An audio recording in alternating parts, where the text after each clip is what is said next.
no boundaries, endless. Drones buzzing through the clouds, relentless. FPV, your world flying high, never touching ground, never saying goodbye. Lights flashing, beats drop low. We chase the sun, feel the flow. Wings spread wide over the city, flying high, no time for pity. Dancing with the stars tonight, zooming past the northern lights. Flying high, electric vibes. Feel the rush, we come alive. Faster, faster, can you feel the pace? We're on our faces, hearts in the race. City below, a blur of light. FPV dreams take flight tonight.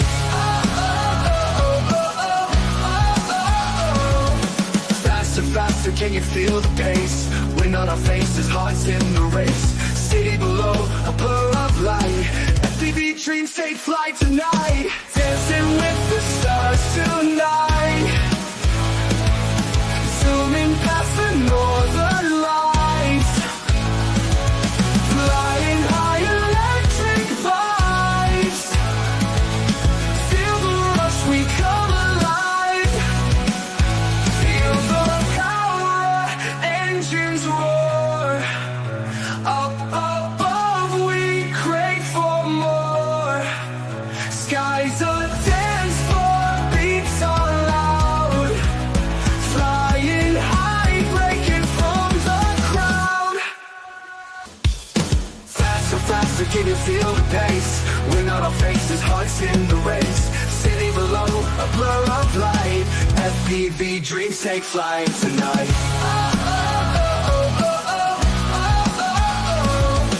Faster, faster, can you feel the pace? Wind on our faces, hearts in the race. City below, a blur of light. FPV dreams take flight tonight. Dancing with the stars tonight,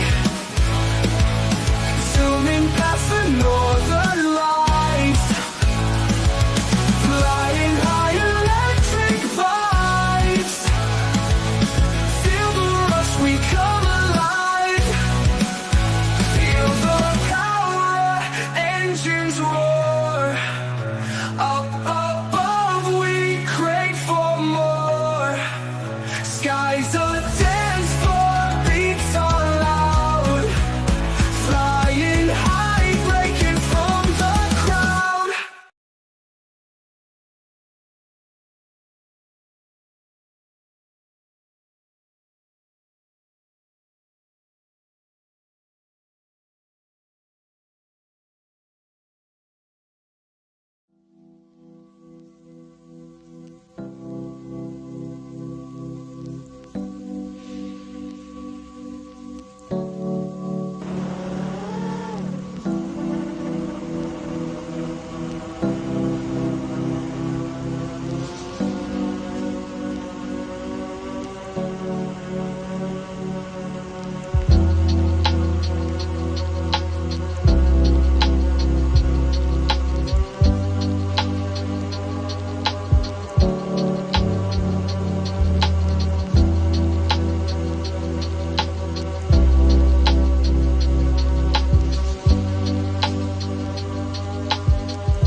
Well played. That was good. That was good. That was quite a distance, man. I almost pooped my pants. And those clouds aren't just from him vaping. Swear to God. Swear to God. Yep. How you guys doing today? Just hanging out on a Saturday, chilling, and enjoying some cool 3D prints. This one came off the A1 Mini about 2 weeks ago. Haven't really showed it off too much. Maybe just on Instagram. I could have printed the joints that are black out of TPU, and it would give us some flexibility. But this one is just a standalone static model. Cool part is, though, his head pops off. So you can store different things in there. You know, whatever. Bits and bobs. But, yeah. Might put some magnets in his head. But, yeah. Turned out really well. So there are holes in his legs so that you can actually wire it up so that his eyes would be able to glow. I didn't do that. Just wanted just kind of like a stash spot, little like spot, maybe to hide your keys or your drugs, whatever. Something cool. So yeah, hope you guys like little Marvin. Turned out really well. Not painted, just printed in each color. How you guys doing? Happy Saturday. Just figured to do a stream since everybody else is pretty quiet. I wanted to work on a few things. Just recently I got this in the mail. This is pretty cool. So this is part of the patches that you'd get if you were part of the Michael Badley Patreon club. So this is Mr. B's 100th Drinks and Droids. So once a year they do like a meetup online on Zoom call with like 100 different people or so that build all the droids from R2D2 and all those clubs. So yeah, been part of that for years. This was the very first one I got back in 2020, which seems like a long time ago, but it was only 4 years ago. But yeah, pretty cool stuff. Hope you guys are doing awesome. I ended up getting a 75 millimeter Beta FPV whoop from Beta FPV to review and fly. But unfortunately, the VTX inside of it does not work. So that kind of sucks. Fortunately, I talked to them and hopefully they can get it figured out. I don't know what the heck I'm going to end up doing with it because a lot of my whoops have the same problems where the VTX on it dies and becomes kind of useless for FPV. My local buddy got a Bamboo or something mini. He's been all about printing stuff for us lately. Yeah. Yeah, it's been kind of rainy out today. It's overcast more or less right now, so I don't think we're going to be flying today. But tomorrow we've got scheduled meetup to fly, a bunch of us, so should be fun.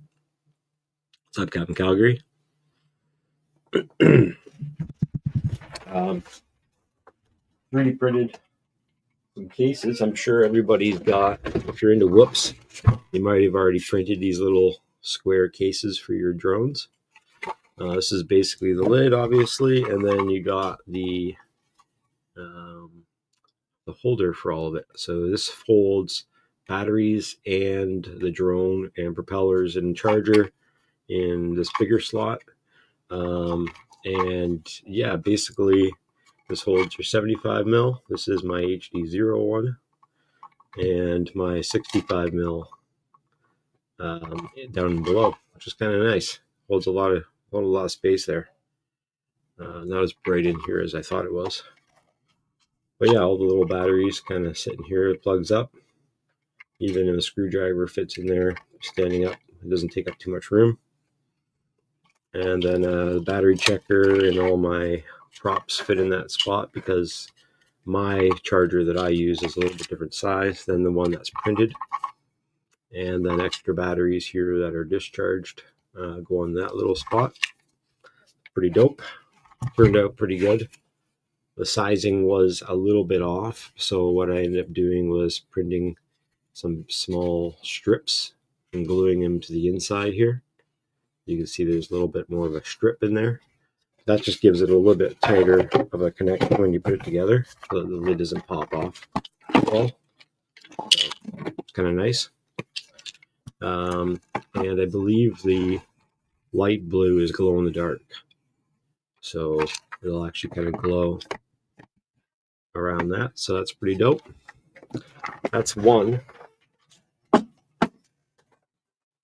There's many different files for these things, which is kind of cool. Oh, 75 stayed out. This is a case that you can print for the 65 millimeter whoops. This one's kind of a cool one. It reminds me of like an old school cigarette container. So you open it up and your 65 mil slips inside, and then you got room for 4 batteries on each side. Unfortunately, the spacing for these holes, even with the tuned printer, these holes are a little tight for a swelled 300 or a 380 milliamp battery. So I have to reprint this and enlarge it by like 2% or so, maybe to get it to be a little bit bigger. I'm not a huge understanding of why there's holes here. I think I would rather have a flat like spot so that it's not so it's waterproof basically. So I'm not sure why the holes are there. He also did add this kind of little bevel piece that's printed, and it's just a little slight raise, and in the cap he's actually got the same thing, a hole kind of little indent, so that when you put it on, it actually kind of slips on and stays on a bit better. Not as good as it could be because it still is kind of loose, like I can pull it off by barely even pulling on it. But I think if it was a little deeper, or maybe the settings were a little stronger, they would be a little harder to pull off. I think that'd be a really cool idea though. I was thinking about magnets, but this is definitely a cool idea. CIKFP is the name that's branded on the corner here. That didn't really turn out as well as I thought. Number 2, or number 3 I should say, is this one. This one I really like. This one turned out really cool. So it's a 2-piece print again. But for this one's for 75 millimeter. Of course, you could put 65 in it, but this one's kind of neat. So this one has the big space for the whoop. You have this 2 bottom bays for batteries or whatever, but then you have these 2 smaller sections for like screwdriver and props and stuff like that, or screws you can put up there. I thought it was a really cool idea, just for how much space that is utilized in this one. But also the lid actually like connects right into those spots, so it makes it a really nice tight fit and like an exact spot. Like you have to put it right exactly where it's supposed to go. And you have these little thumb grips on the sides to pull it off, which is kind of nice.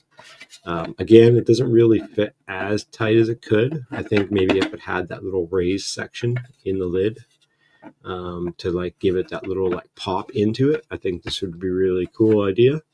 But yeah, I was going to use this one, but probably use it later. I like how it has 75 millimeter printed on the bottom so that you can see that it takes a 75 millimeter drone. I don't know if you can see that.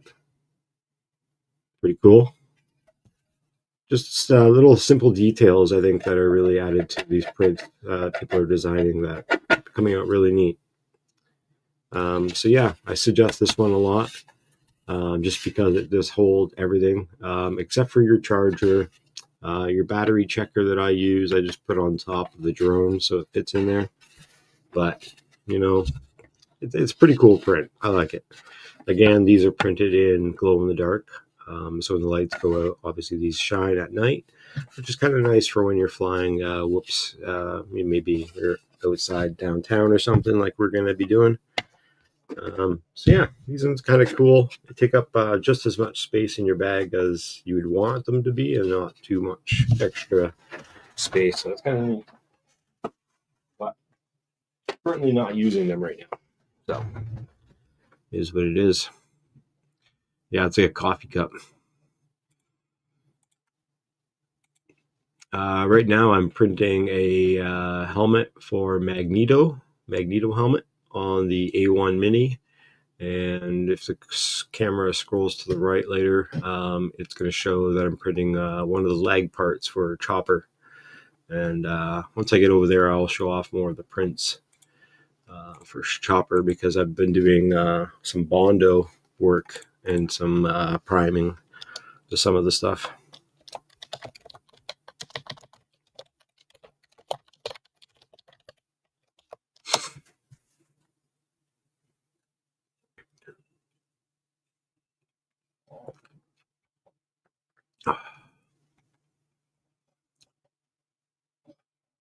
Hope you guys are all doing awesome. Links in the chat if you guys want to pop in and say hi. Got like here else is also a coffee cup. I think it would leak. A man can handle it. Thank you for the follow on Twitch. Yeah, we're also streaming on Twitch, everybody. So if you want to head over there and check it out, a little bit less delay on Twitch, I believe, for what I've heard. Kind of more interactive, but it's nothing really different because I don't have any crazy themes or anything like that running on the OSD for or OBS, I mean, for Twitch.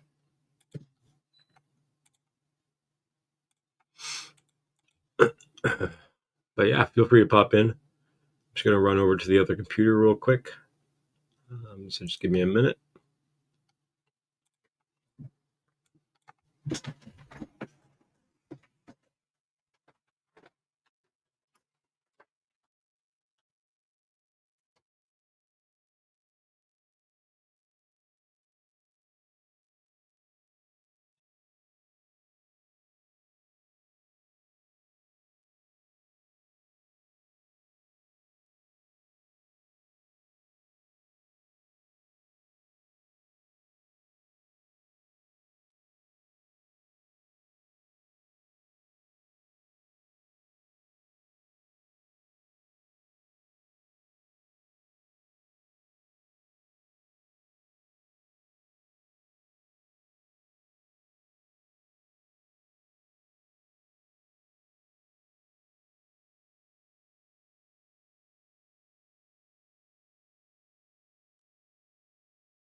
Yeah, that's a TPU caster wheel. Yeah, sorry, I had the mic off in the other room because it keeps failing.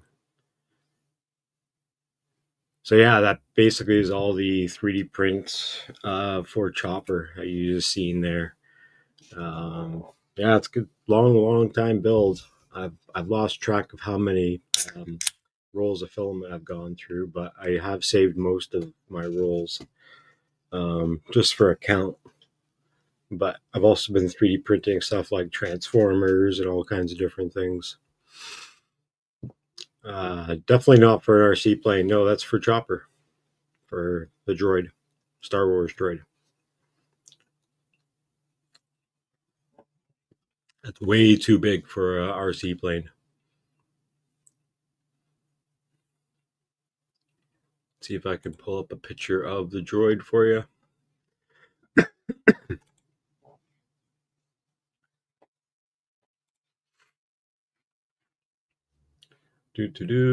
Hope you guys are all doing awesome. Thanks for popping in and hanging out. Let's see here.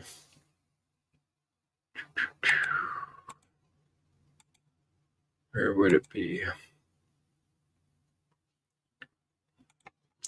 I guess I can pull it up the easier way.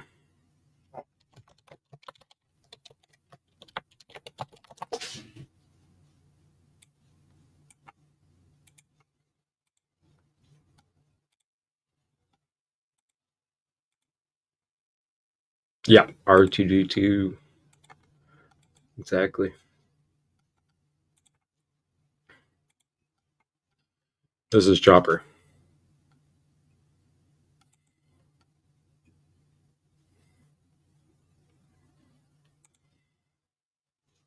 Greetings and salutations, everyone. I'm Krista. This is is Fisher. a toy version, For basically. a little bit with his arm and make him in different poses. And then, of course, he comes with the remote. And on the remote, A little bit different. That's not really the one, but I mean that is Chopper. I wonder if there's anybody that's done a video of the Chopper astromech that we're building here.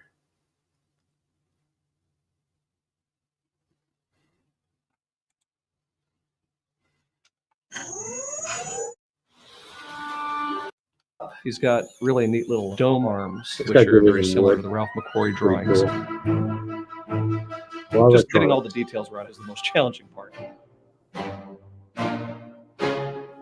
These guys like weather them and detail them to be exact replicas. This guy's done a lot of droids. Yeah, it's fully RC. Lots of servos, lots of motors, lots of bearings. A year ago, we didn't even know who the characters in this show were. I'm gonna see if I can find Star Wars Chopper droid astromech.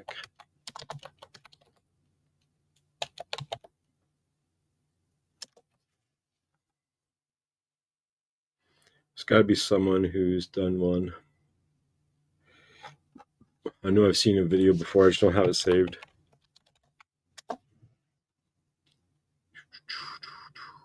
This is it. MM Prop Studio. She does a lot of great cosplay stuff. If you haven't checked out her channel. Started to really get into prop making, and that is a fully functioning chop. See the droid in person and take a bunch of reference pictures of it, which means if I want to replicate it down to the seemingly visible layer line still on the dome, I can. Welcome to this still very much unfinished workshop, so please excuse the mess. I'm still reorganizing everything, but over here we have something very, very exciting. This is the brand new Q1 Pro that Kitty very kindly sent to Lots because of lots of pieces. feature. I've just seen It meant I could showing select. off. So I did manage to get all of Chopper's main dome frame printed, which is what super all of these easy orange assembly pieces because are. everything has these It's going to little be a lot easier to post X's or process. I these do think it's little going to be better for the bones that entire go in droid between if the I prints to assemble hold them these and together. make sure that everything. And then you also assemble. use The other filament, benefit to or having you these pieces use be printed in ABS is it means that I can chemically weld them you all can use together. like That should make the bonds M3 between all set of the parts screws a lot to stronger than if I was to use basically some use sort them of as adhesive set on pins another type to of put them all material. To together, do this, I used like she's doing right MEK now. or methyl ethyl ketone and acetone. Technically, either of these on their almost more of a glue. So it's Everything super easy to seemed to have assemble. lined up That was well, so basically I'm the dome feeling that I was pretty good showing about you, how things will be fitting together for the that I rest of the mostly droid. primed and bonded. Here we have an absolutely And insane. then all the I parts just of want the to worry about bodies, the main frame definitely structure a lot of parts. going to be better left disassembled. And test fitting went super smoothly, which means none of these pieces have any obvious warping or any issues of that nature. It is being very That's a good minimally idea. held together by hardware right now, Maybe. so there are a few little gaps here Maybe and not there, paintball, but I but I think do that's have an something that would just airsoft and naturally gel happen blaster that anyway, I and could is maybe also, I think, modify and something put that in. will improve once But I it's going to do be a ground actually start station, working on battery building the charger, body LiPo and charger. assembling it for real, and not having it do And the sort of wide I want to put like a little video screen in it somewhere as well. I just haven't figured it exactly.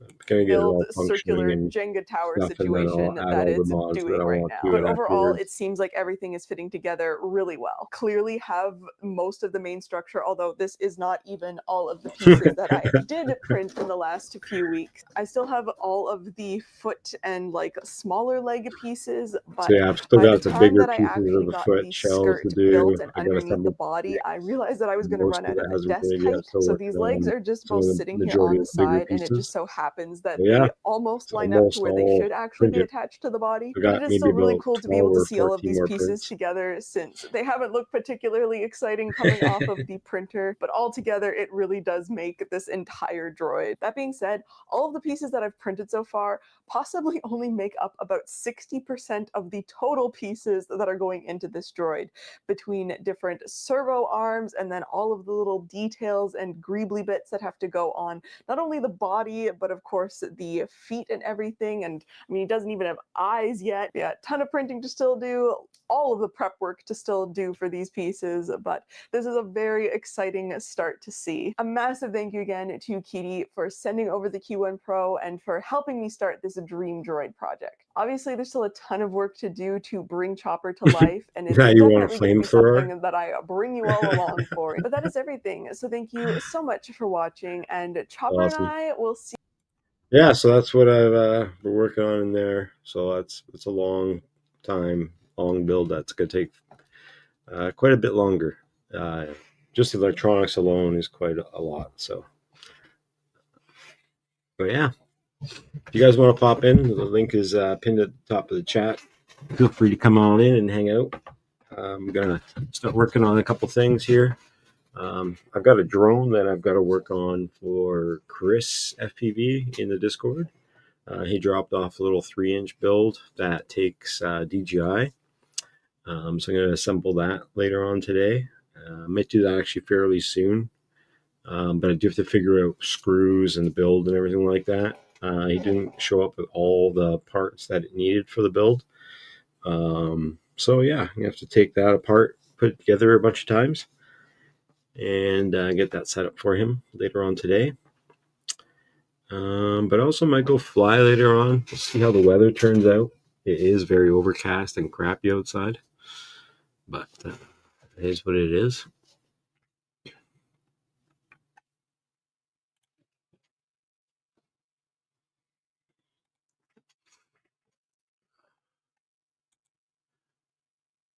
see. You guys checked out Falcon Rad's new video that just came out recently. He's flying his octocopter in the mountains. Pretty awesome video.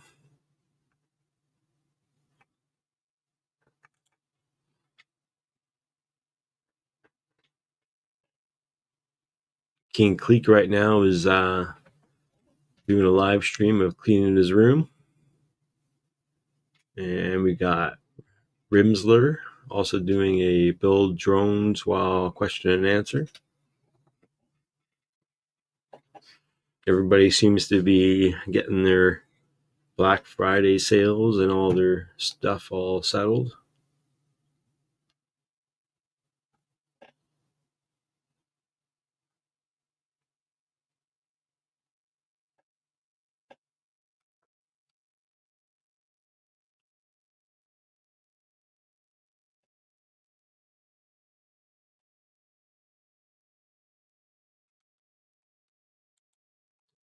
I'm going to watch this with you guys. Maybe we'll get a copyright strike for it, but I'm just going to share this video Just because I haven't checked it out yet. This is kind of about the whole 3D printing and makerspace type of video, so hope you enjoy. Hey there, it's Kate Sabaker with my favorite things of 2024. Now, if you've ever seen any of my favorite things before, you'll know that it's not complete without some kind of glue. So, as always, here is yet another glue gun. This is from Uline, which I've actually never ordered anything from them before, but I was recently on a job where my coworker had this glue gun. And being the ever curious gluer myself, I had to learn more. He couldn't stop talking about how great this was. And I have to say, he's not wrong. Some of the features I really like about it are this tip here. It's extremely precise. So you can see how thin it is. It doesn't drip. Because my first thought was there's no drip tray. I love a drip tray. But the whole time I used it, anytime I set it down, I'd go to look and nothing else came out. The tip doesn't even get that globby with glue. It's great. So that's one thing I really like about it. Obviously, it has a great built-in base here so that it can freestand on its own, set it down. It doesn't move. It is temperature controlled. So you can do the high-low settings. You know, I love a high-low setting on a glue gun. And to illustrate the fact that this thing has variable settings, I did some glue tests on this bit of foam. If you've ever used a high temperature glue gun with foam, you'll know that the minute the glue hits that foam, it just starts to eat away and create this dish. Now with this, I tested it. So first I did my trusty old Ryobi battery cordless glue gun, and I did the high setting. Well, you can see here, it's very dished. It melted right through as soon as it hit it. I did a test here of the Uline high setting, and maybe it went down a little bit because it was on high, but it doesn't look that visible to me. Then I did a low test where this is my Ryobi low test, and it did dish out even on the lowest settings. And here with my Uline, it didn't dish at all. The last component that I really liked about it is this glue. So this is the glue from Uline that they recommend you get with it. Now, full disclosure, this is expensive glue. I want to say it was like $150 for a massive box. Like this thing was so heavy, it was hard for me to carry. So it'll probably last me quite a long time. But the quality difference is really noticeable. One of the first things I think I noticed about using this glue gun with this glue, it dries faster and cools down faster than any other hot glue gun I use. So you don't have to sit there for a long time holding, making sure it doesn't slide down. You don't necessarily have to hit it with, canned air to cool it off. And just the quality that you're left with, you can almost see it just in comparison of my Ryobi with a standard cheap glue and the Uline with this glue. It finishes with more of a matte finish. It's harder, it's stronger. I can't even describe everything about it. I just like it a lot. Now, one tip I'll give you about tips is through the course of this job, I worked with my coworker. He's very clumsy, as am I, and he just kept catching the cord with his foot. And so this glue gun ended up on the floor a number of times. And if it falls tip first, that tip might break or bend. So seeing the struggles he went through, I went ahead and ordered a spare tip just to be safe and planning for that eventuality. So if you get this, I'm just going to put it out there. Maybe have a spare tip just in case. But this glue gun might be my new favorite glue gun. We'll see. Time will tell. There's room in my heart for endless number of glue guns. So the next thing I'm going to talk about is this. It is another sander. Again, if you know me, I do a lot of sanding. I usually have something to say about cutting tools, about sanding tools.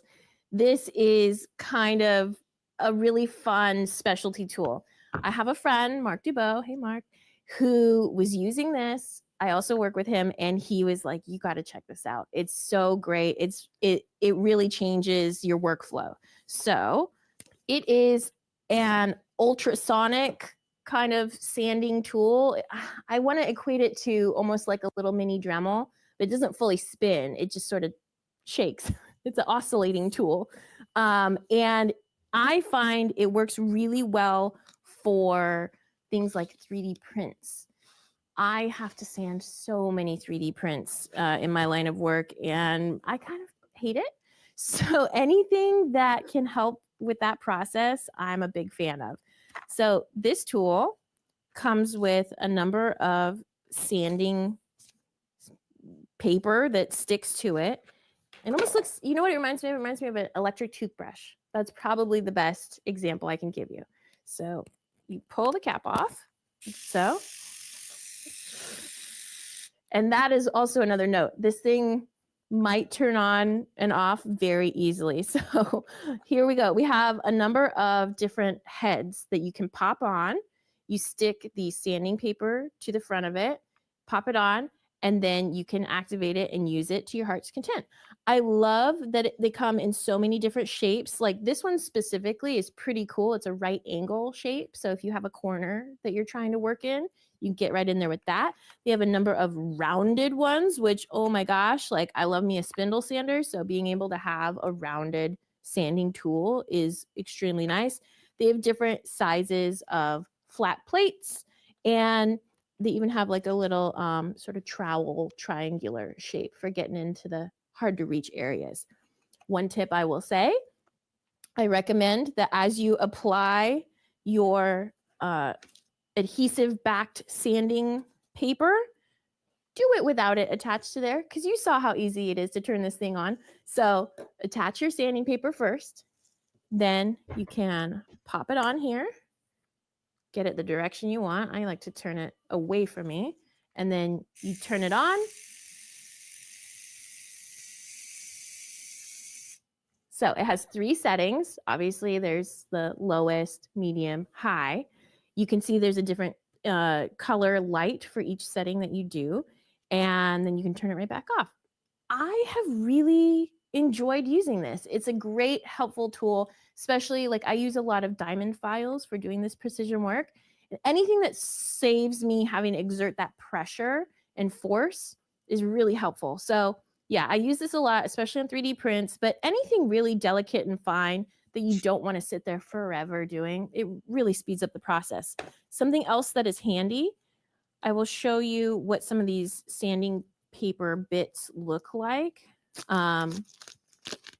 See? Here you go. Here they have different sizes, and on this one, I'll show you some of the different shapes. There we go. I will recommend saving your packaging because they show you the different heads and which sandpaper you should use for each shape. So even though you can make your own choices on what grit you use based on the job you're doing, you will probably need to refer to this guide of, okay, which square shape am I putting on that one, head? So this is a very, very handy tool. I will be keeping this box for that purpose for sure. This is a really, really useful tool. Never thought about that. It comes from a Japanese hobby site. So honestly, when you go there to get this tool, you're probably going to check out with like 10 different things you didn't know you needed. So fair warning. It can take a while for shipping. So if you do feel like there's multiple things you want, I say get them all in one batch, and it'll save you from having to do multiple orders from pretty far away. But I really like this thing. It's pretty fun, and it's not very expensive. I want to say it's like $30 to $40.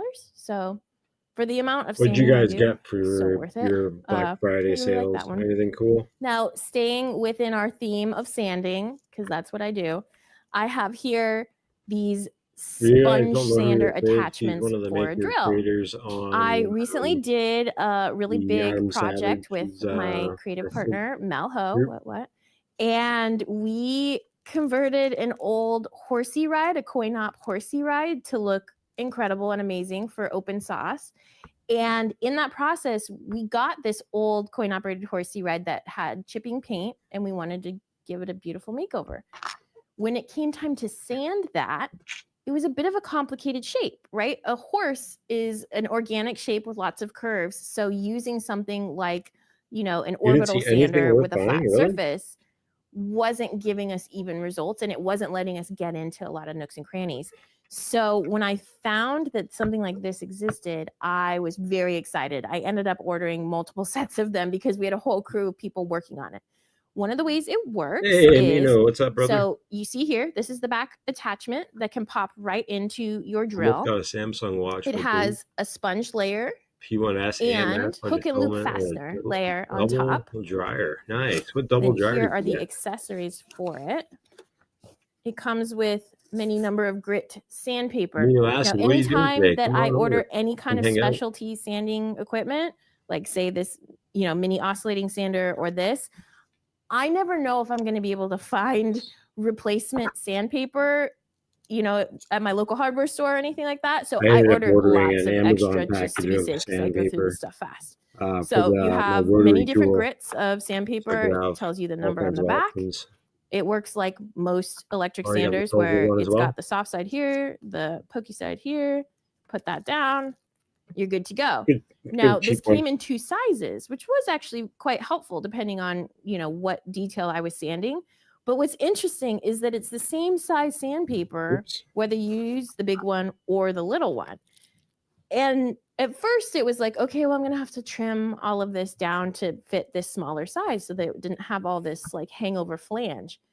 Actually, it worked out really well not to trim it, because especially when you're getting into, horse has basic anatomy like a human, right? So if I was trying to sand in here and I put this down, the sandpaper actually bends and the foldovers around the edges can sand the other parts around what I'm doing. So I like leaving it long. Obviously, you're welcome to trim it if you want to, if you don't want to touch things that are around it. But I found that it was fast, easy, and made sense to let it be free. Now, these aren't forever tools, if that's a kind way to say it. I ordered 2 sets, and we really used them. And I can show you examples of how some of them fared after this intense job. So the foam definitely is breaking down. I think if I tried to remove the sandpaper that's on here right now from the hook and loop fastener, it would just rip this bit of foam right off. So it's at the end of its life, but I tell you, it really served its purpose and it was worth it to me. This was not a very expensive tool, and it gave me a lot for my money. So I'm quite happy with how it performed, but it's not going to last me many seasons if you take my drift. I really like this. I'll probably end up using these on many projects in the future. Again, I hate sanding, but I do it all the time. So anything that's going to make my life a little bit easier, I'm going to take that and run with it. So now from that same job, I also ended up using some acrylic paint pens. When we got the whole horse sanded down, it created a really beautiful marbling. It almost looked like Fordite, so you have many different layers and colors all going together. It looked like agate stone. And we realized we wanted to keep that. We thought that it was magical and beautiful, and that was exactly the look we were going for. But in the sanding process, sometimes you went a little far. And so you would have these big white patches where you hit the fiberglass of the base of the horse. So what were we going to do to fill that bit in? I found these acrylic paint pens on Amazon, and I didn't think that there was going to be anything particularly special about them, but they ended up being really amazing. So number one, they dried pretty quickly. I was expecting it to be rather wet for a while and messy and not blend so well. These dried fairly quickly. They did not leave streak marks. If you take a marker and you draw on a coloring book page, you're going to see some of the overlap and you're going to see the lines about where you drew. You don't really get that with these. They come out a lot more like paint. And so it blends really well. Yeah, those are pretty good pens. Tips are rather hardy. So even in spots where maybe the surface wasn't so clean and there was a lot of gunk there, the paint tips held up. And I love the color range that we had. I think we matched almost everything that we needed to with this set. They didn't dry out. they did everything I asked of them. I was really rather happy with that. Also, we ended up coloring some 3D printed tree frogs that were large, and we pretty much just did that exclusively with these pens, and that worked really well as well. Like, I think if you had a bunch of 3D prints that you were looking to do an easy paint job on, you could essentially just color them with these markers, which I know I do a lot of painting, and so I'm not as scared or intimidated by that process. But a lot of people I know that don't do painting are like, I can't do that. I can do building, I can do this, I can do 3D printing, but I can't decorate it. And this takes away some of that, insecurity that people might have. Everybody is comfortable to sit down with a pen, right? Like that's attainable. And so I definitely recommend trying this out the next time that you have a project that you need to work on. I am not great with beauty products. I don't have a regimen that I stick to. I don't know what most things do. I'm just, don't come to me. What beauty products tips. do you use? That's not my thing. But this summer, You from Gundam I Pens was and sick as a build it dog with and COVID. build the I was damn in thing? bed, just There's some really out of my mind. cool prints there at and Filmmakers Guide scrolling, of for course, on Gundam. my phone. That's all I could do. If you're into that stuff. And I came across Up line, Neil. something that just made me laugh so hard. It was referring to snail mucin. And I just remember looking at that, laughing, going, is that exactly what it sounds like? And it is. It's exactly what it sounds like. So I ended up on the product page for it, and it felt so utterly She's ridiculous. got on here. Again, I don't know if I can tell you it worked. Curious to know its real effect. Take all the components and create some very useful workstations. So the bottom half of this is from an office chair, essentially a tall one, and the top part is an upside down computer riser. They added some custom accessories around the outside here. And now everyone around the shop has pretty much a custom workstation made just for them and their needs. So say on the stage, there's one that has a spare computer. And that way, if you're doing some stop motion, you can have access to a monitor and a computer right there to access your files or to look at whatever it is you're working on. They have made some of these for the mold shop. They've made some for painting. And after the last job I did, I was like, gosh, I really wish I had one of these for my home shop because it's so useful. And the amazing angel that they were like, you know what? I have an extra base and an extra riser. I'll make you one for your shop. So it's fantastic. Okay, I really like using these for any sort of mobile workstation I need. So if I'm going to be doing a paint job and I need to load up all the paints I'm going to need and bring it over to where I'm painting, this is good for it. If I want this to be my workstation, I can set up all of my tools on the side here. So for example, I did a job where I was painting. I needed to paint out on the stage. So I brought this into the paint shop and I got it all loaded up. So these holes here fit perfectly solo cups, which I end up using a lot for, my waters, my washes. These smaller ones fit like smaller, like Dixie cups, which is really great. Back here, it fits a perfect deli cup. And I think these are 2 more solo cup sizes. And then these are just general storage compartments. So what I'll usually do is I'll have, some acid brushes, some chip brushes, maybe some Q-tips or toothpicks. And on some of them, I don't believe this one has it because I told them I didn't need it, but they will put a roll, like a peg down below that you can put a roll of paper towels on. And you're just sort of set for anything you need. And what's great is that this height allows you, if you needed to, if you had, say, a big figure or something here that was taller, I could essentially use this as my turntable. I could paint this. If I had my airbrush nearby, I could be spraying it as I rotate it. It's so versatile. It's so wonderful.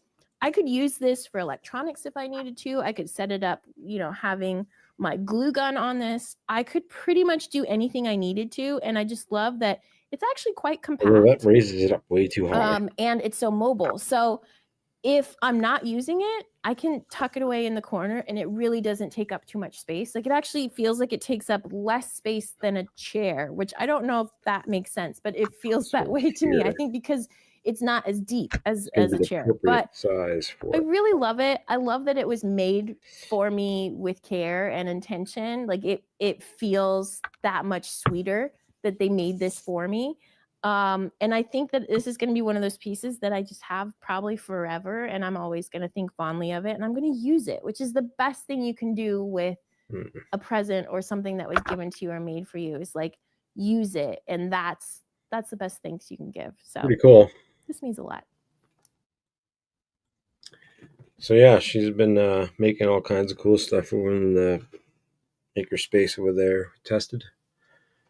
It's a pretty cool little thing that she uses on a daily basis that she wanted to talk about, but nothing too crazy.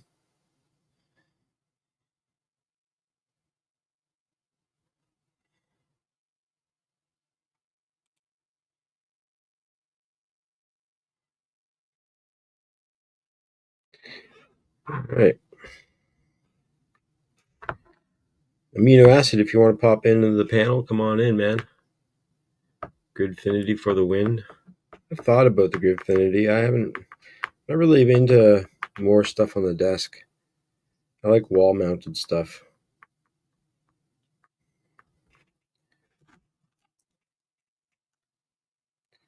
So this is going to go there.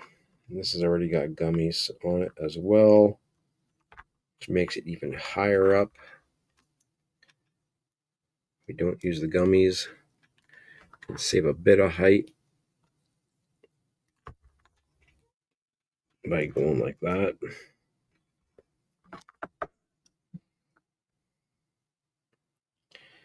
It's quite a lot of distance between the stacks, though. Kind of overkill.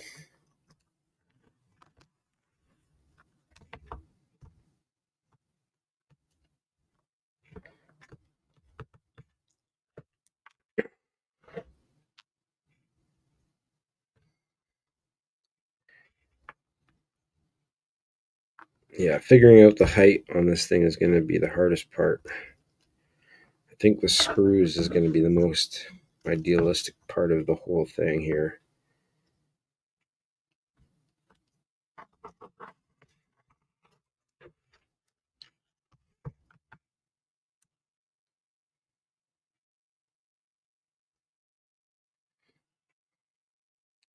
I've thought about getting some of the electric screwdrivers that everyone's getting lately, but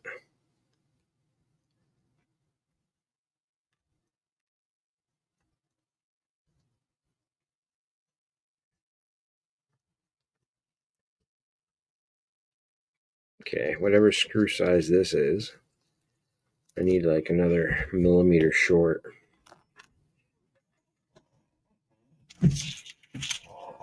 If I have something like that. Which I'm not sure I do. It's no good.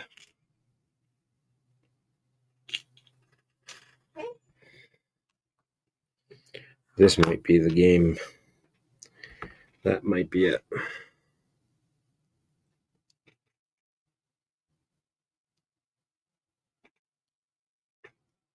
Yeah, I think that's what it is.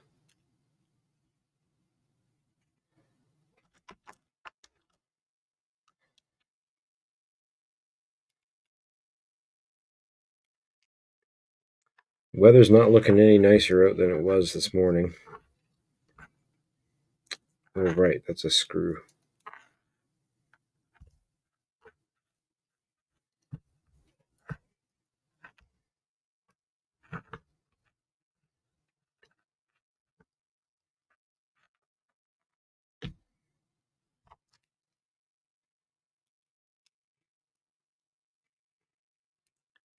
You wanted to fly tomorrow?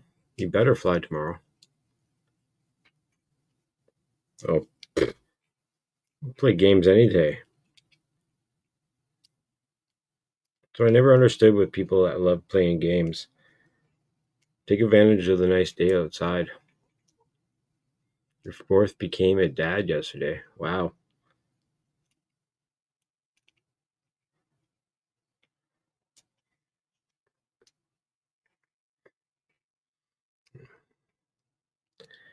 For me, I don't give a shit what else is going on. If it's a nice day, I'm outside flying.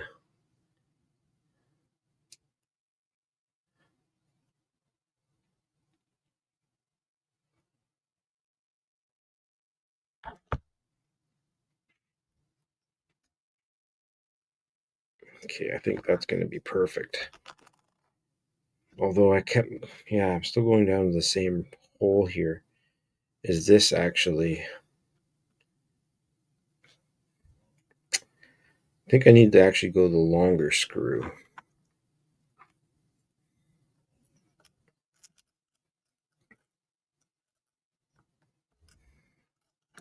I think once I put that on there,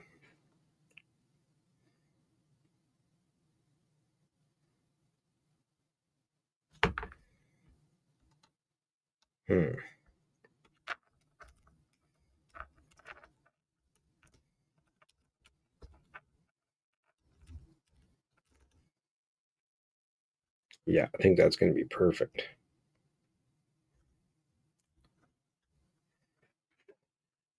Yeah.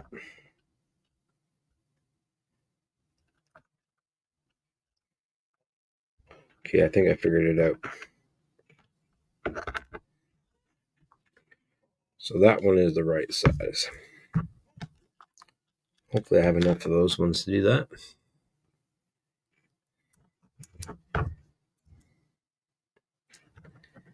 Okay. Just gonna swap out these components.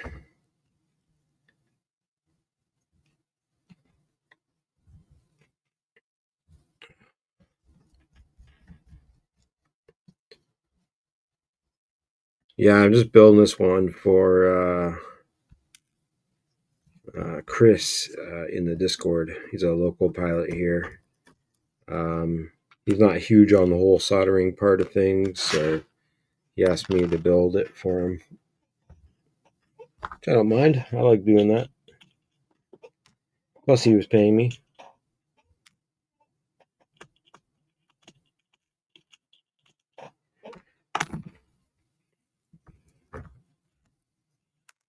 Okay. You go in there. You go in there. And you go there.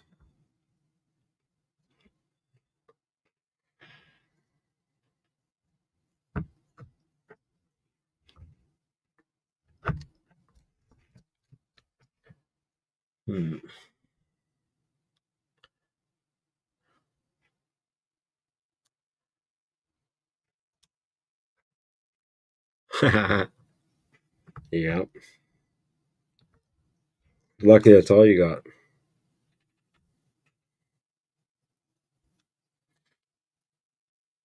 Okay, these two on the back need to be changed.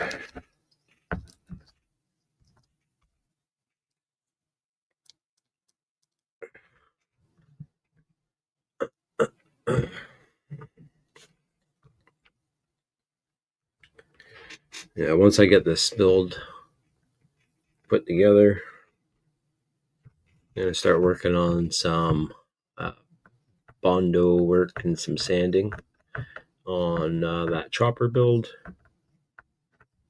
Unless the weather gets significantly better outside. But it is an open house today. If you guys want to pop over and come over and work on some shit, hang out, the door is open.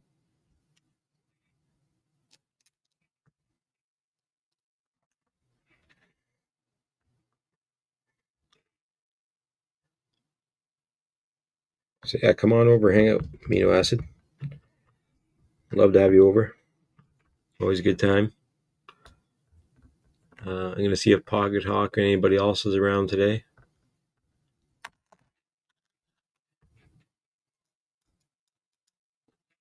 Kind of want to get my plane working today, but I think I need a new AOI board for it for Betaflight. But I'm gonna wire it up and try it today and see. You're nursing prints all day while I unpack crap out of this shop.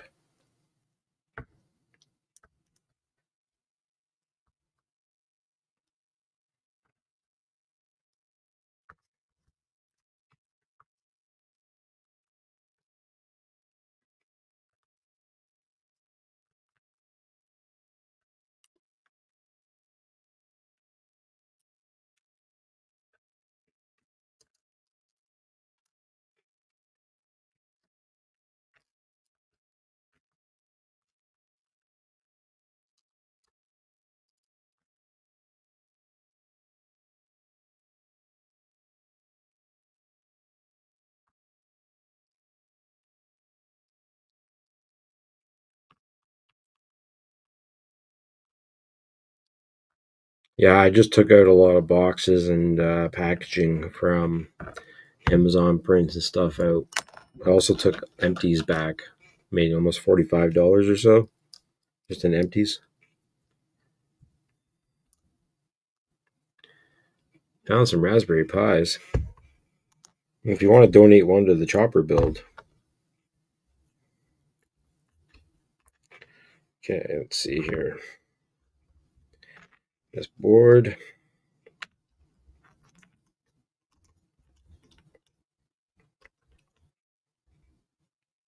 Wow, that's like almost perfect size. Could have been a little bit longer, but I think this will work perfectly.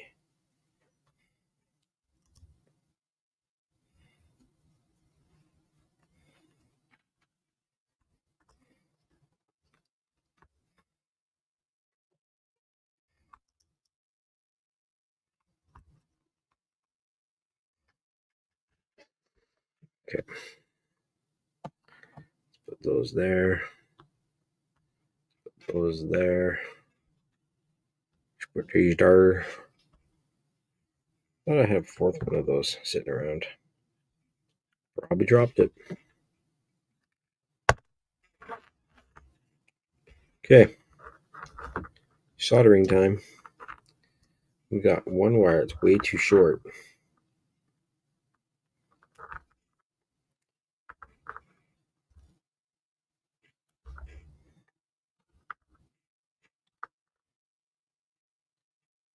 Empties are Monday.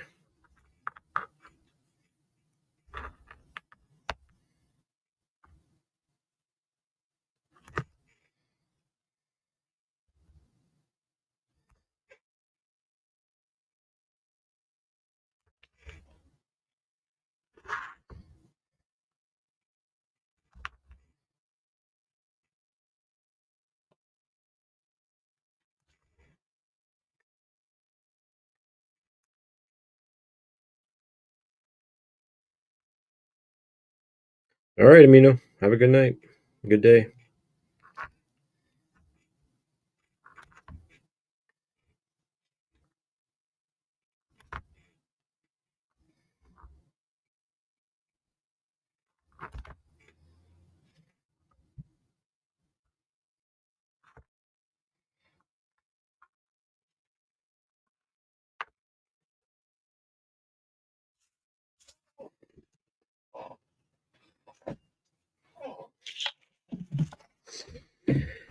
Okay.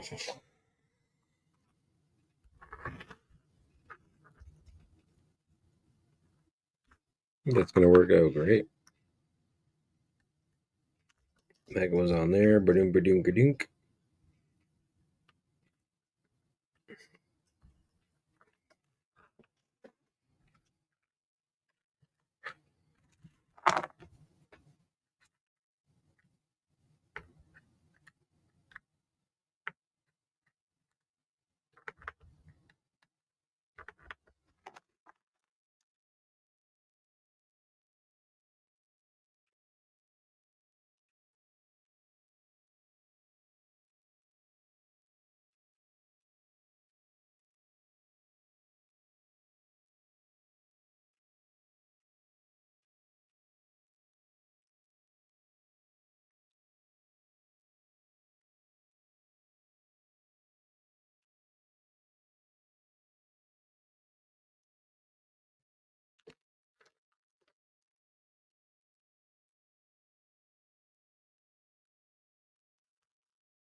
It's too fucking... Oh, it's not high enough for those mounts.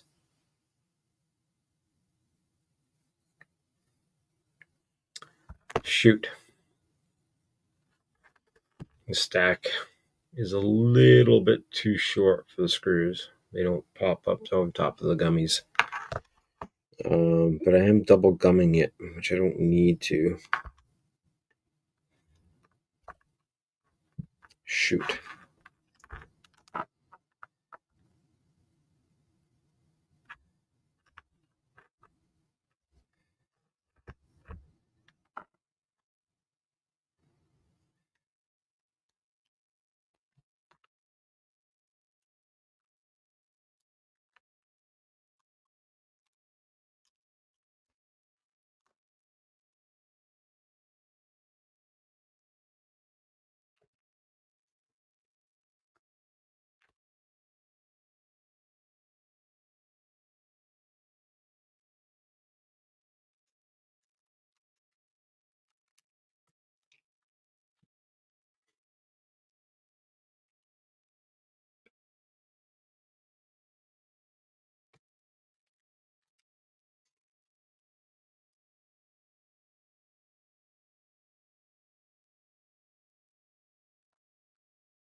I think because he's going to put DGI on top of this, it's going to be hard to mount the DGI unit to this top piece.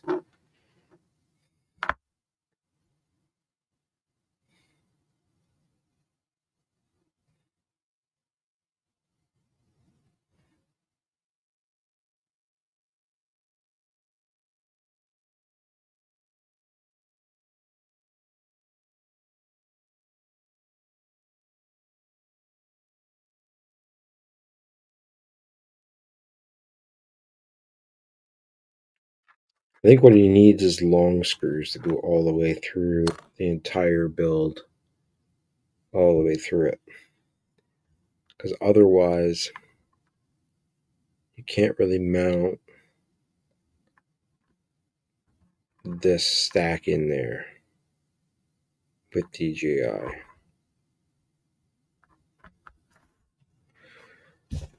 I'm gonna have to ask him that question because he's gonna have to realize that this stack won't fit with a DJI stack.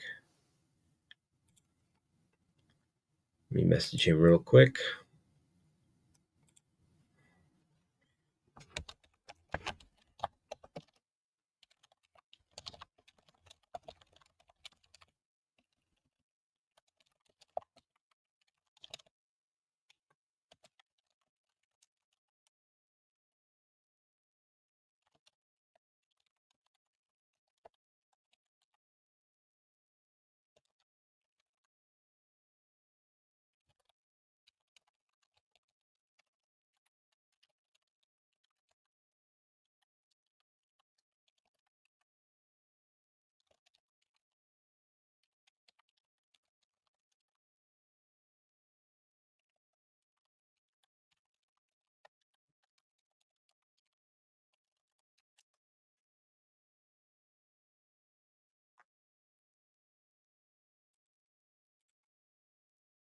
Yeah, because he wants to fit the Vista, I believe, or the old Air unit. So I'm not even going to solder on any of it, to be honest, right now. I don't think it's worth assembling it any further or wasting any of my parts on it for now. Unfortunately, I won't be able to finish this build, frig.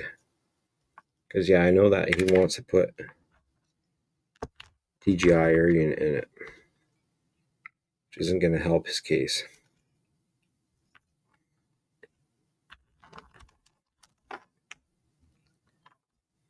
Yeah, it would be a fun little ripper.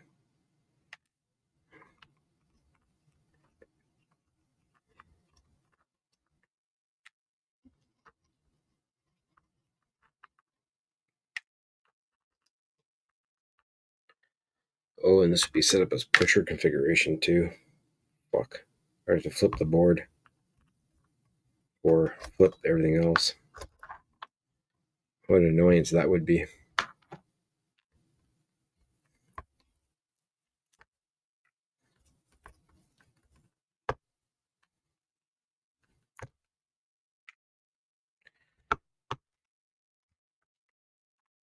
Yeah, you're better off using the right components. Because if you try to stick a taller stack in there, then you lose room, then you have to adjust things. And with these kind of pusher Cinewhoops, the ducts don't fit the way they should be because now you've extended the frame, which means your prop guards don't sit where the props are and all that kind of stuff. Changes the whole functionality of the drone itself when you try to change things up.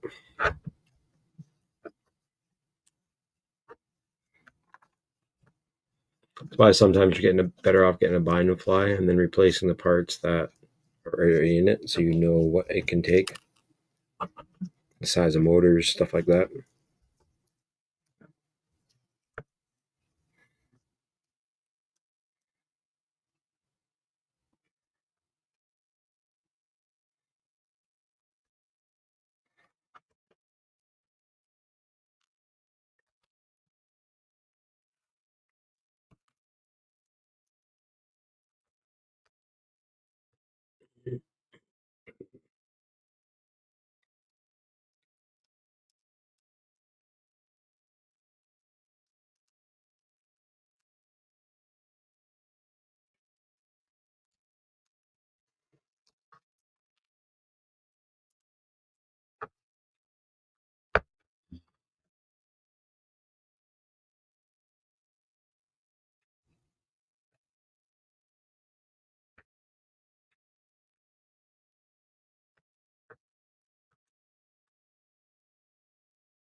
Cool.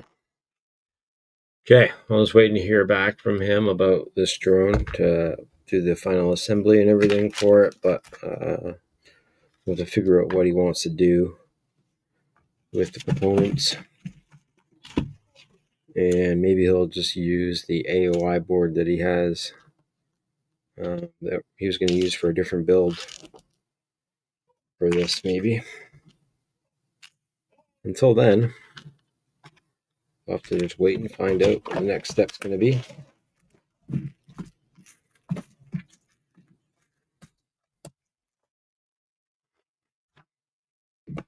What are you guys up to? Anything cool? Making anything? Designing anything? Flying anything?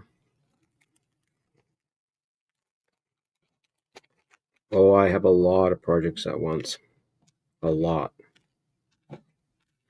Too many. Always something to keep me busy.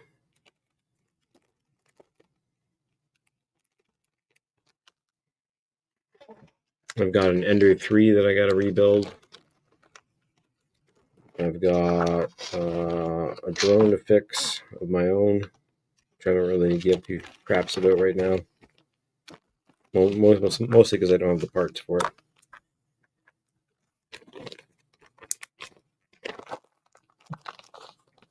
What are you working on, Hero? Anything cool? Anything you want to talk about?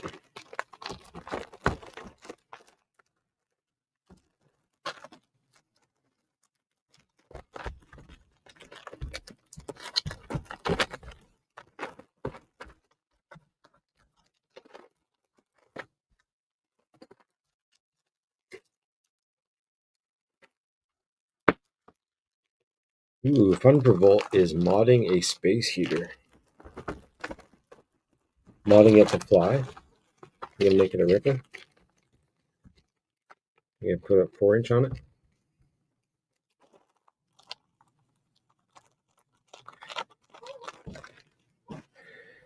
All right. Well, I guess that's really it for this. Didn't even get to use my soldering iron right now. That kind of sucks.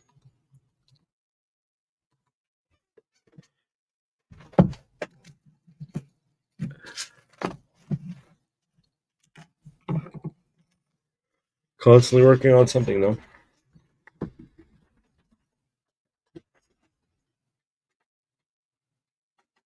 Where that tree went.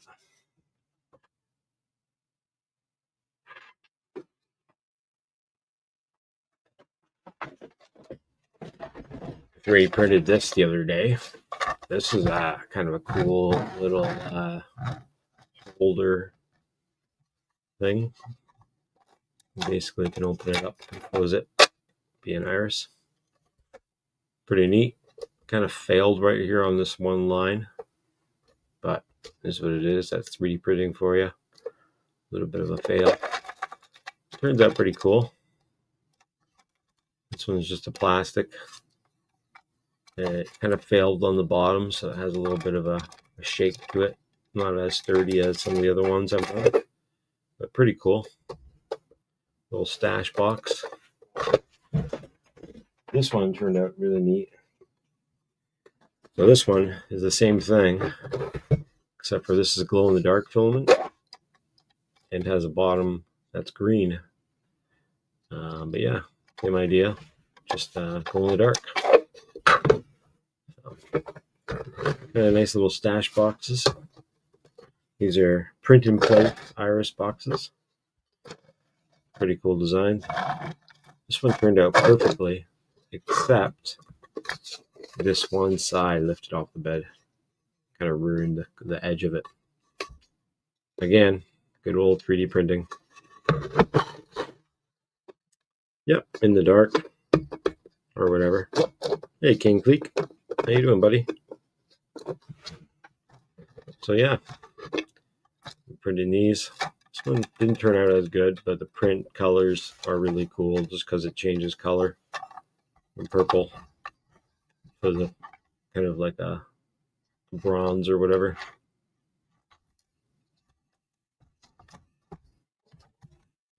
So yeah.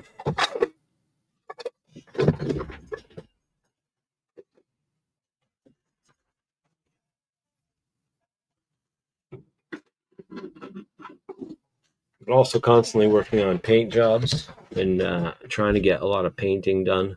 But unfortunately, painting isn't one of my favorite things to do. But yeah, I got this little Fallout guy to do some painting on.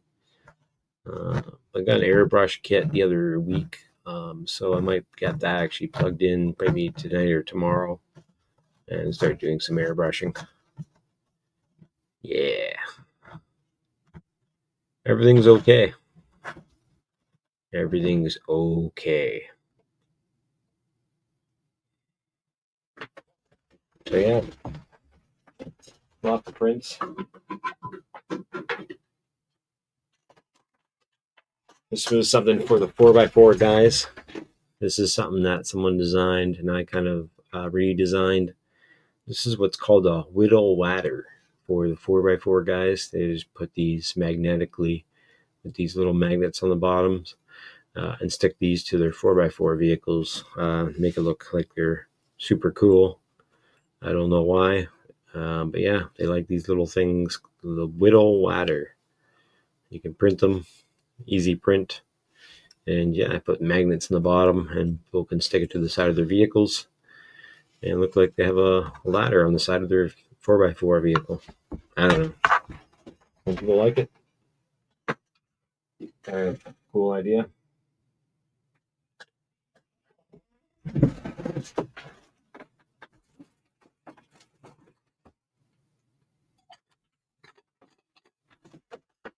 This is the glow-in-the-dark container that I've been working on.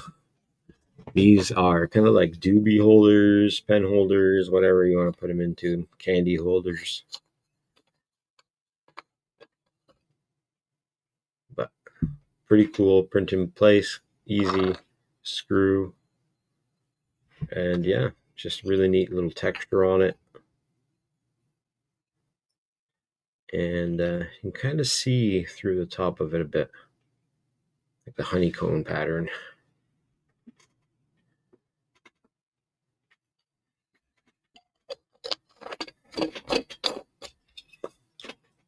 Boom. Pretty neat. Pretty easy print. Smell proof. So yeah. Kind of cool little print for everyday little holder of different things. You can put Allen keys in it. You can put, I don't know, anything.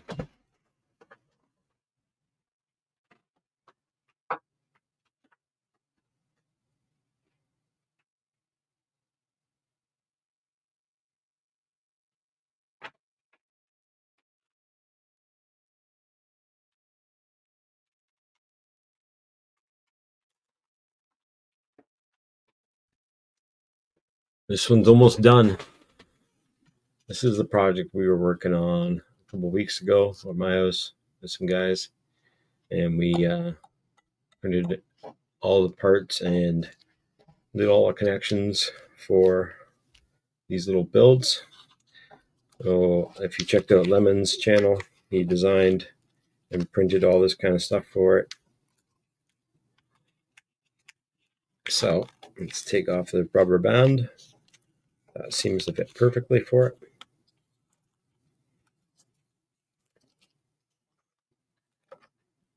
So you take off the canopy, and voila, there's an all-in-one flight controller wired up to the two motors and to the two servos. One servo up here that controls the ailerons on the flaps here, which I need to retape and re-skin.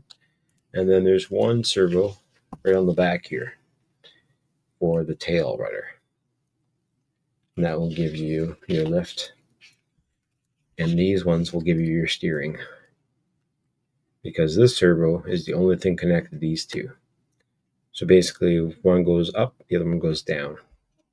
So that's your steering mechanism. And then this will be your up and down. And then the motors will also give you your yaw, because basically one motor spins faster than the other, and that will make it turn. In the front, we've got our all-in-one camera. So this is the camera donated from AKK. This is the all-in-one camera that goes up to 800 milliwatt, and it has a nice little antenna that came with it with an MXC. And yeah, it's wired all up to the flight controller, and like I said, all to the motors and everything like that. These are only small little full speed motors, but these are 1106 45,000 kV.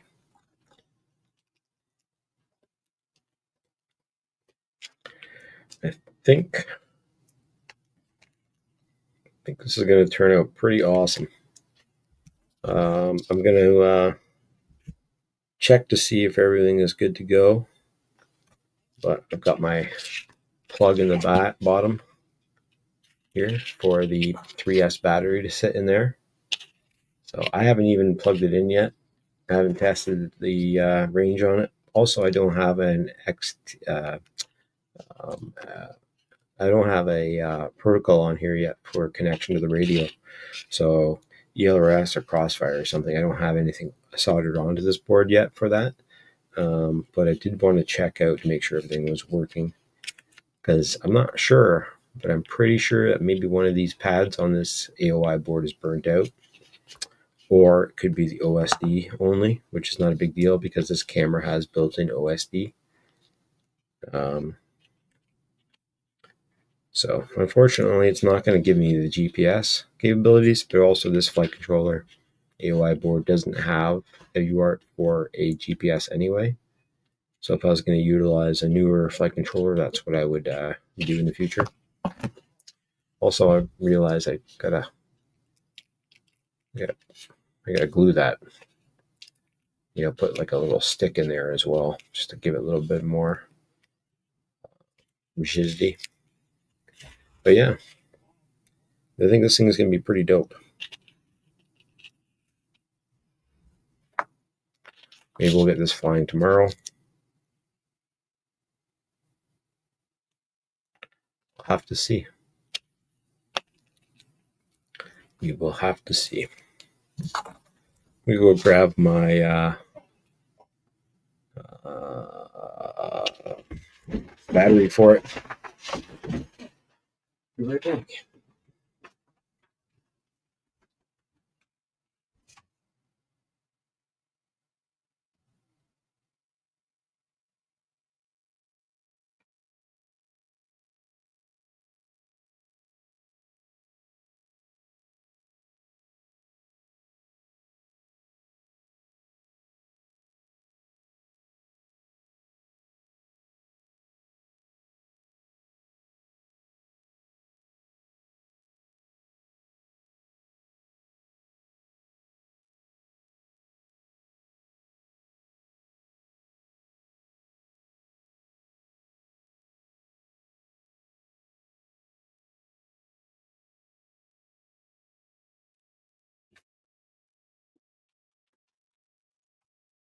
Yeah, I'm hoping it flies just as good as that one. That's for sure. It'd be really dope.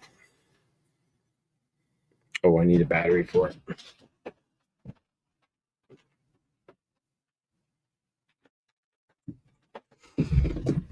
Ugh. All right. Let's do a little plug-in test first. Where do I got my power cords for that?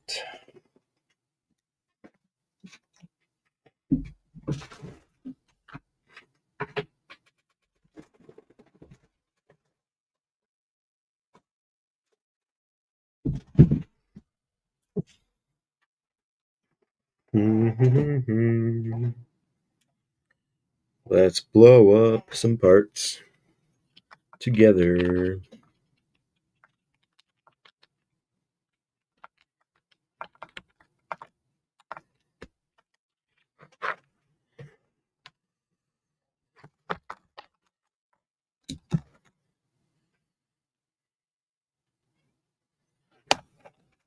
You want to see the footage? So do I. So do I.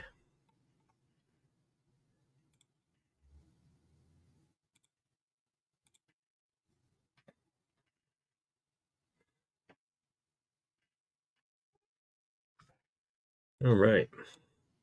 Let's see what we got here.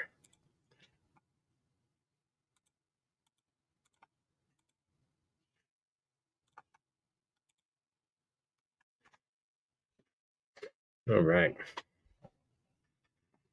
Let's calibrate the accelerometer to there. Reset. Let's go and check it out. Nope, it's not going the right way. That's okay. We'll figure that out later.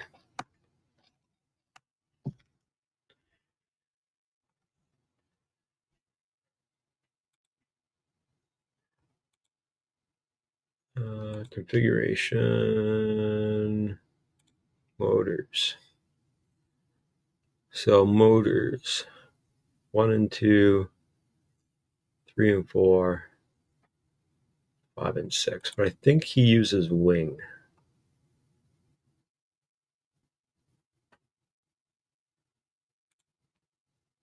One and 2, 3 and 4.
Yeah, it's just because they don't really have things for planes and wings on there for a feature.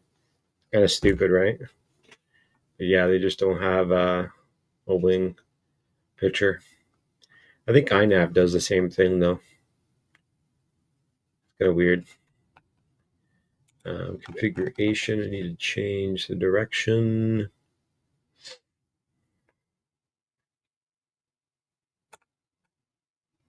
Or not.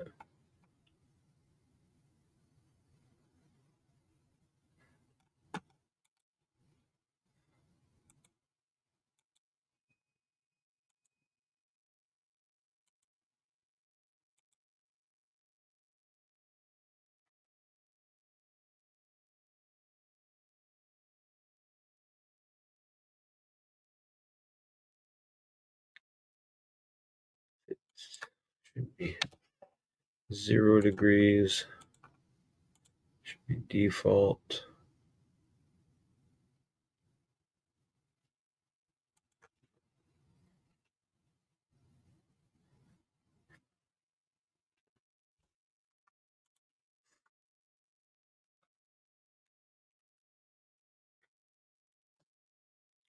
So forward is right, left is forward. So I need to do it. I need to do a 90-degree turn on it.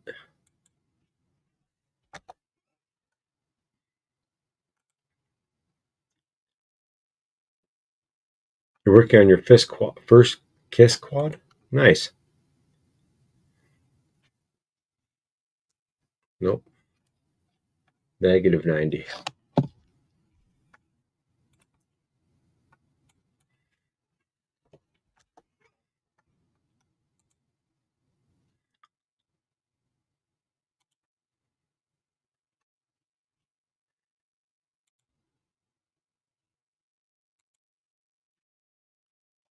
There we go. Forward, back, right, left. Perfect.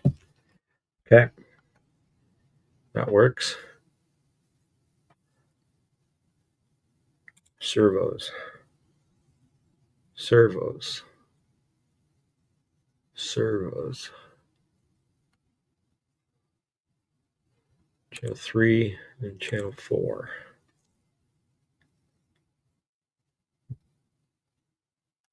Save. Disconnect. Servos.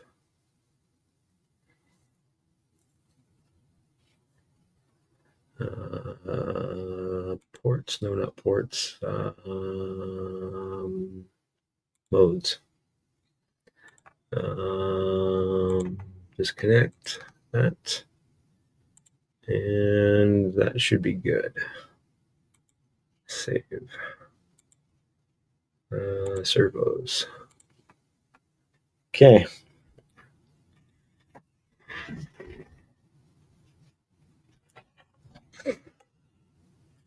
Let's plug this sucker in.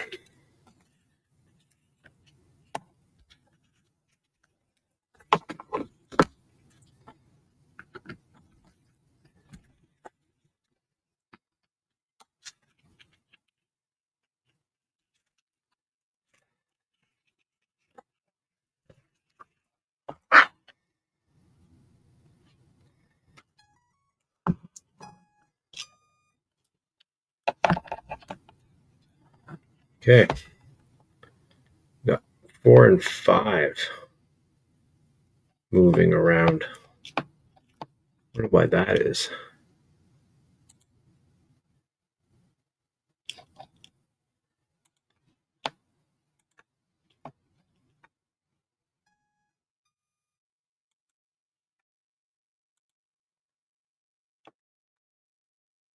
Four and 5 is moving around. I wonder why that is.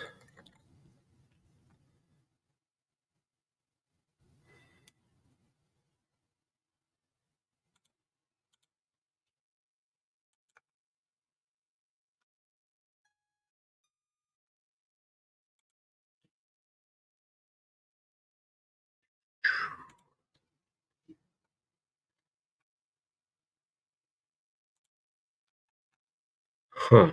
There's one motor. And that's the left one. There's no right motor? Huh.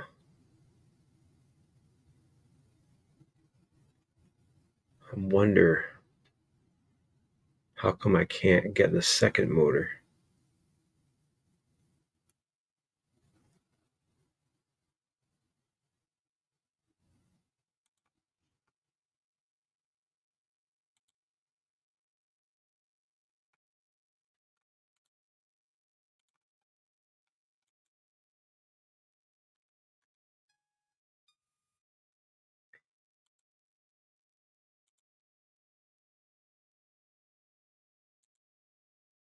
Yeah, it's only identifying one motor. At least it's spinning the right way.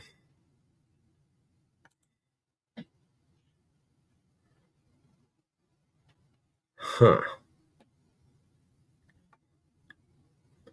I wonder if I change the configuration to the airplane.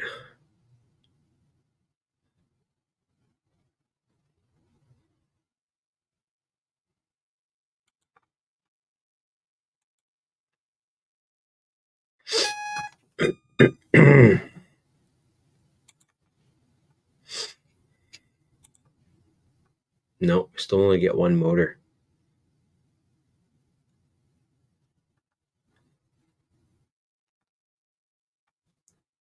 Huh. Still only get one motor. We have to figure this out before this overheats too much. So that could be the dead ESC.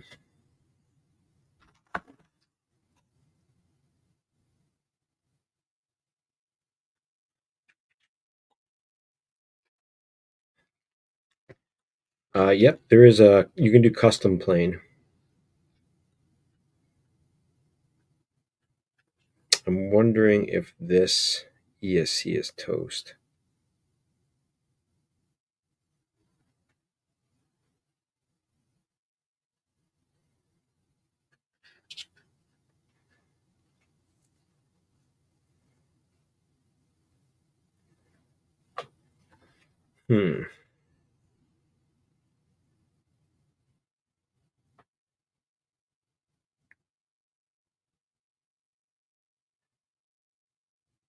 I guess what I could do to check is to swap the motor wires from one to the other.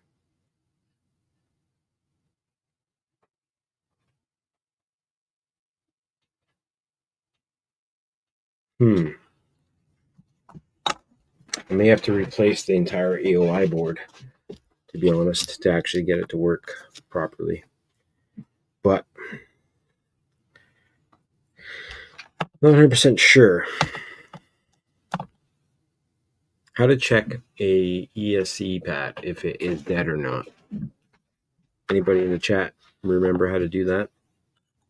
I've got my continuity checker I could plug in and see, but I'm not sure how I'm going to know.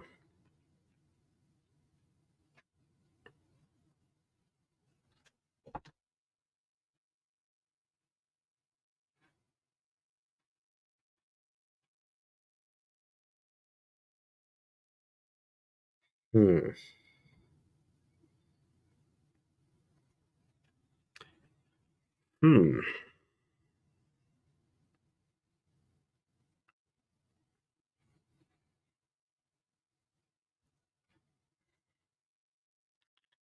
I wonder.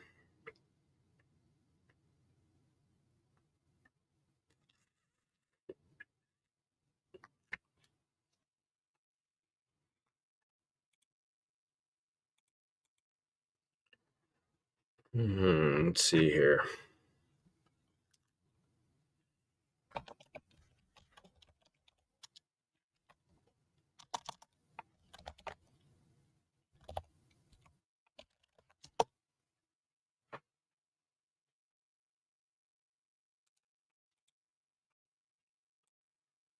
What do we got here?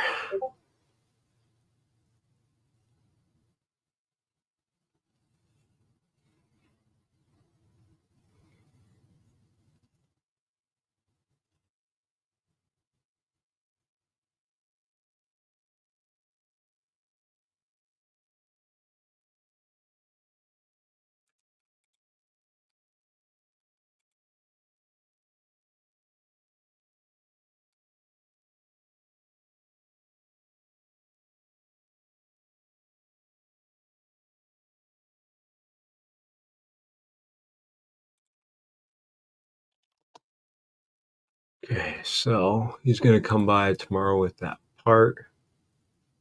Looks like I found this setup here for fixed wing aircraft.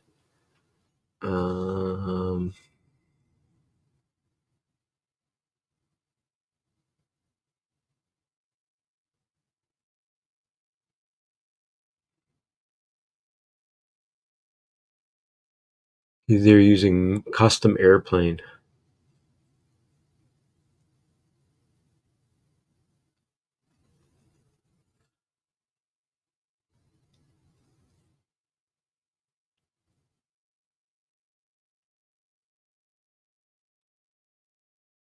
Yeah, just a check. I'm just seeing how other people have set it up before. It looks like this person is also doing motor 1, but he's using the custom airplane mixer. So that gives me a little bit of different here. So we've also got the mixer options. This is for 3 servos.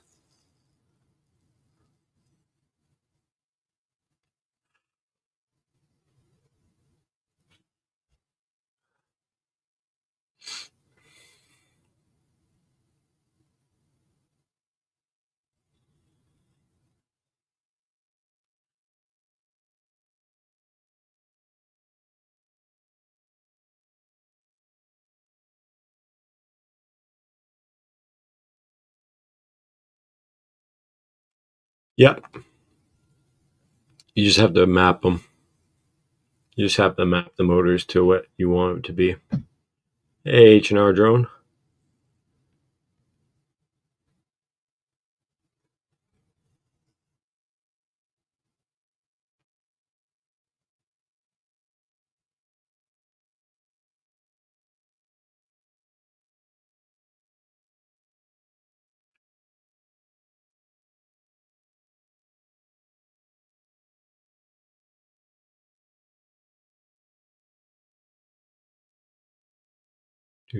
Do.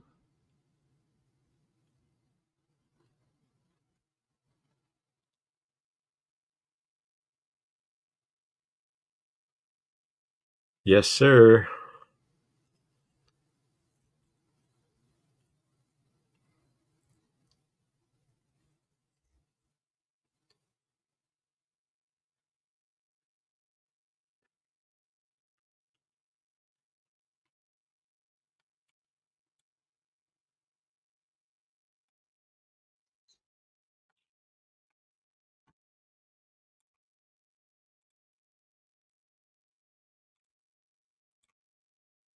Now, this is something that I've been asked for a little while, and particularly by a Patreon called Sarah. So, Sarah, this one is for you. There are 2 other series that you may have seen on the channel already. One is around how I did this a long time ago using an omnibus board, quite cheap and cheerful. And then the second one up here was where I did it with a Matec F405 wing board. Both of those are supported in RD Pilot. Now, I've done lots of series with RD Pilot on Pixhawk style boards, and the Pixhawk stuff offers a number of advantages over some of the non-Pixhawk stuff, particularly things like sensor redundancy, vibration isolation, temperature management, things like the IMU, CAN bus support. Some of those stuff are starting to appear in the more expensive flight controllers, but I know what a lot of you are after are, can I use my 30-40 pounds new flight controller? Now, all the links I'm going to show you really nicely, even things about how you can turn the power on and off to the HD system, which is probably less useful for the DJI, particularly if you're using it for S-Bus control, something like iNav or Betaflight configurator to flash it. And then once it has been flashed, then things get an awful lot easier. It's just that first time moving it across. So the thing we need to do on the computer is we can have a quick look here in the RD Pilot documentation, and here it talks about all of the different setups. It talks about the pinouts, and we'll need these. We'll come back to this in a minute. Talks about exactly where we're going to connect up the conversion to take it from a flight controller really designed for a quadcopter. Let me know how that drone flies, buddy, if you enjoy it. Into something more useful for a plane, and with also some extra things here as well. Down here, we also have what each pin does, and really importantly, we also have the UART mapping, so we can see exactly for RD Pilot which serial setups correspond to which UARTs, and that. And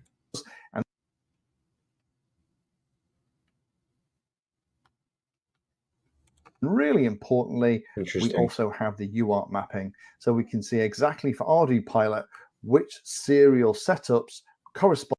I wouldn't go for the belated releases set with the bootloader onto here so that we can then carry on configuring everything.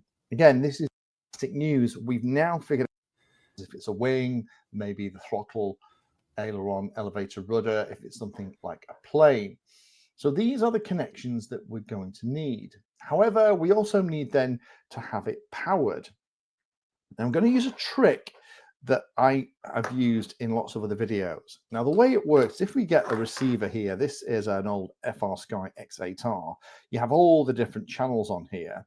One of the cables coming in will be from the speed controller, and that's either going to be, I don't know, if your throttle is in channel 1, it's going to plug into there, and that's going to provide the 5 volts in the ground, and those pins are all connected. So as you then plug in the servos and things in your plane, what it actually does is provides the 5 volts and ground for all the servos that you plug in beside it. And I kind of use the same way. Now, you could absolutely take something like a servo and you could clip the ends off and try and do some soldering, but I create a little block that actually does that for me.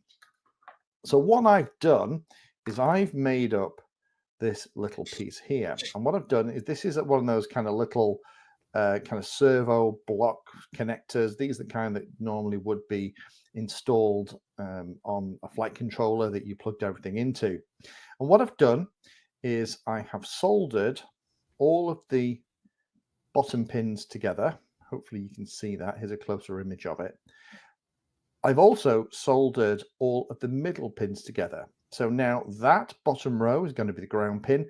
The middle row is going to be the plus 5 volts that's going to come from the ESC when it's plugged in to the throttle.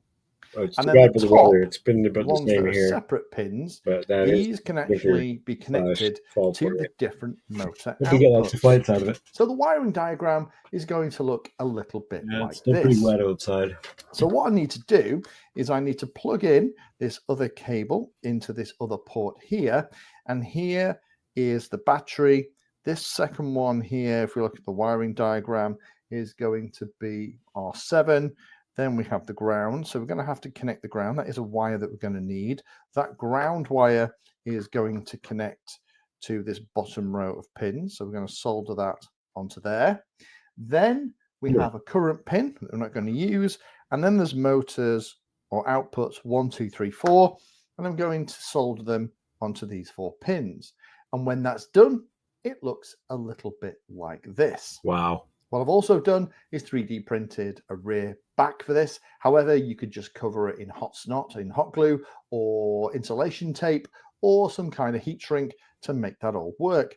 And what we've ended up here is a little block that now we can only plug the speed controller into.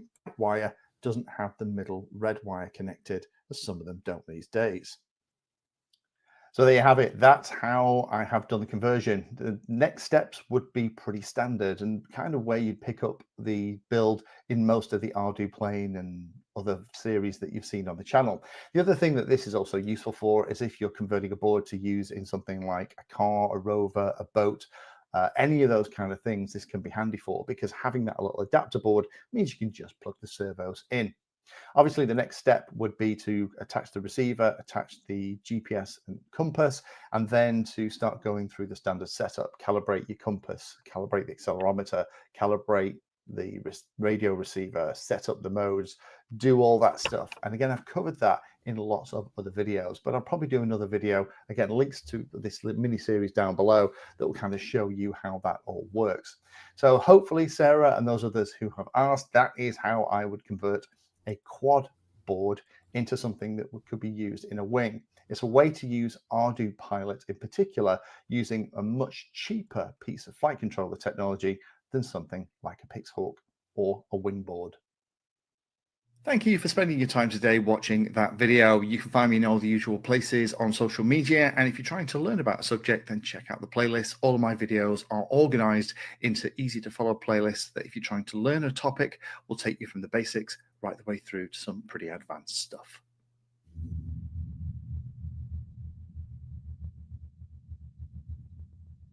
Pretty cool.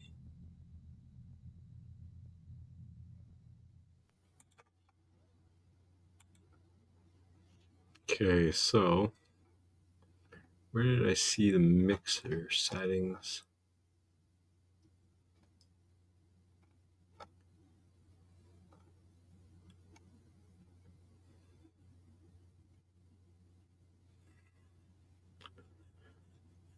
Right.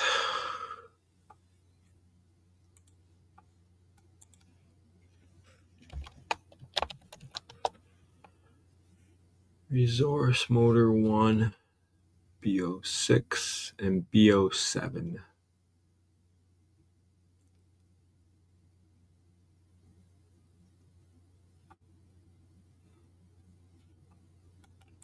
Hmm.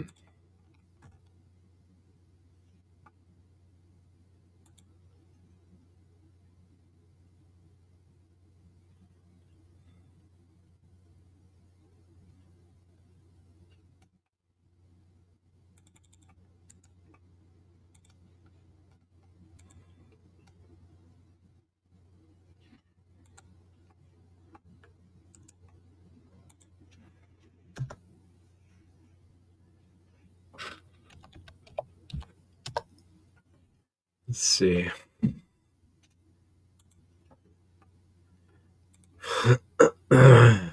Custom airplane mode needs 2 motor resources, and the current configuration of the firmware provides 1 usable motor output for the selected mode.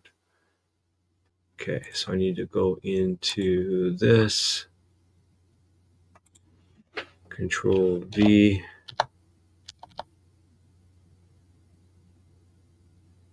and then 1. Enter. Save.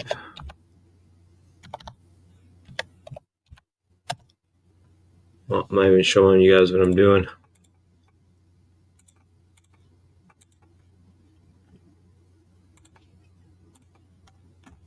Trying to get this to accept the 2 motors. Looks like I've done right so far.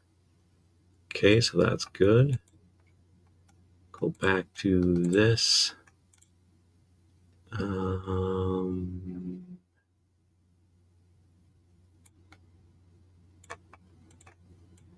S mix resets.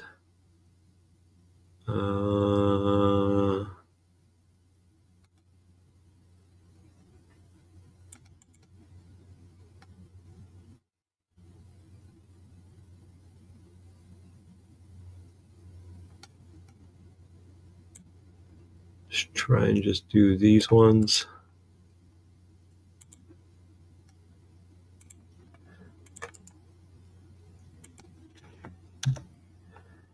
Okay, so that's not working. 1 and 2, but 3 did.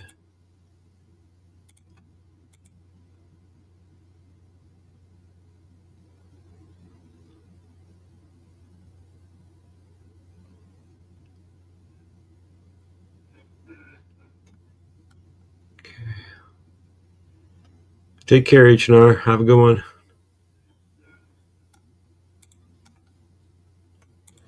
Let's just try and save. Go back into it. Let's see, we got servos. We got 3 and 4. Save.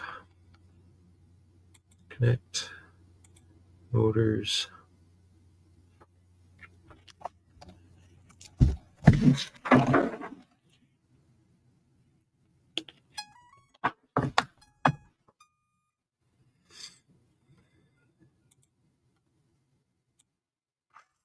Yay, we got the second motor to work. Okay, perfect.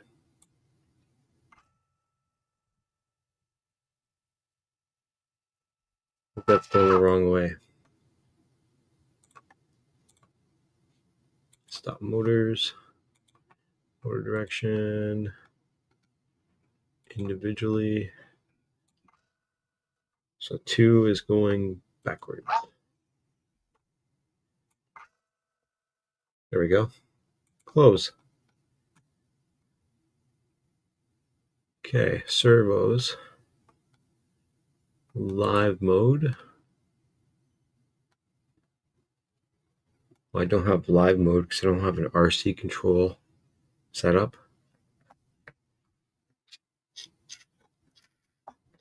That's not showing anything. Probably because I don't have a servos actually signed on the mixer.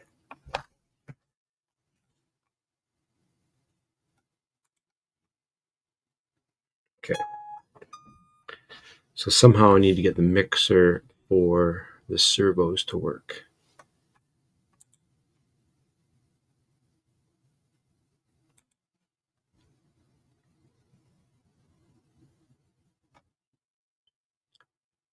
Okay, let's go CLI, resource.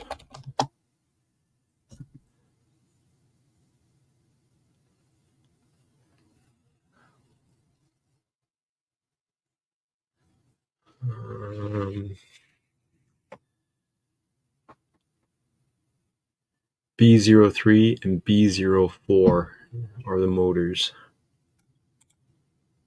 for 3 and 4. Oh, here it is. Resource servo 1 and resource servo 2.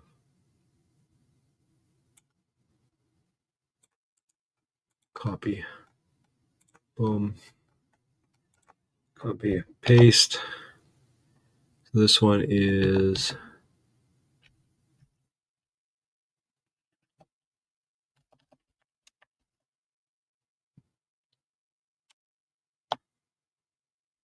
will be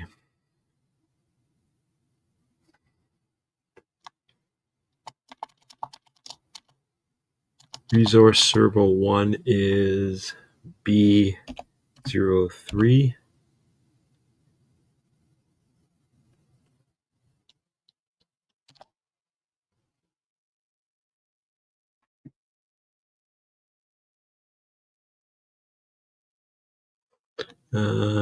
Resource servo 2B04.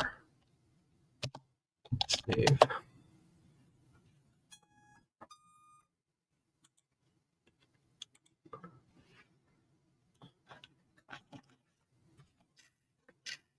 I don't think that's working.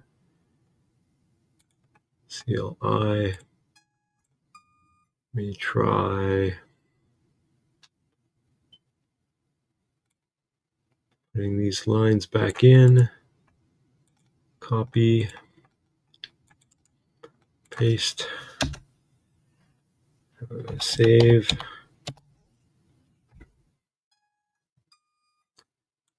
Disconnect. Connect. Servos. Yeah, I don't think it's going to connect to these servos right now. This is also getting pretty hot.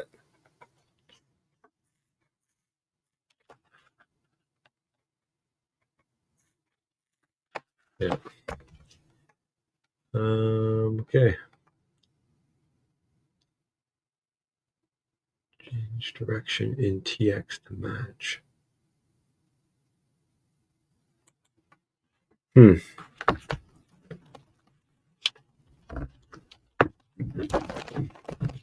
Okay, I got some thoughts to go through here maybe and figure out some stuff, but I think this actually will be able to fly even without the servos working. It'd be hilarious.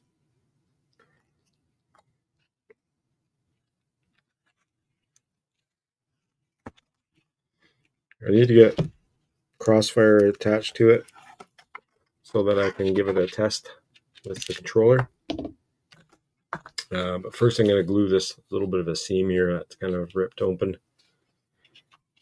Get that attached. And yeah, hopefully I'll have that thing ready to go. Motors are working in the right direction, so that's pretty awesome. really hoping that I can get this thing fine today or tomorrow.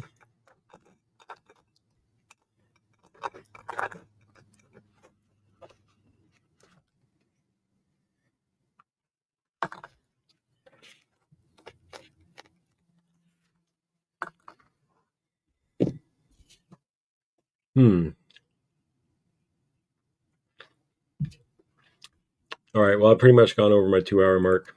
Hope you guys all had a great time. We'll see you guys next time. Bye for now.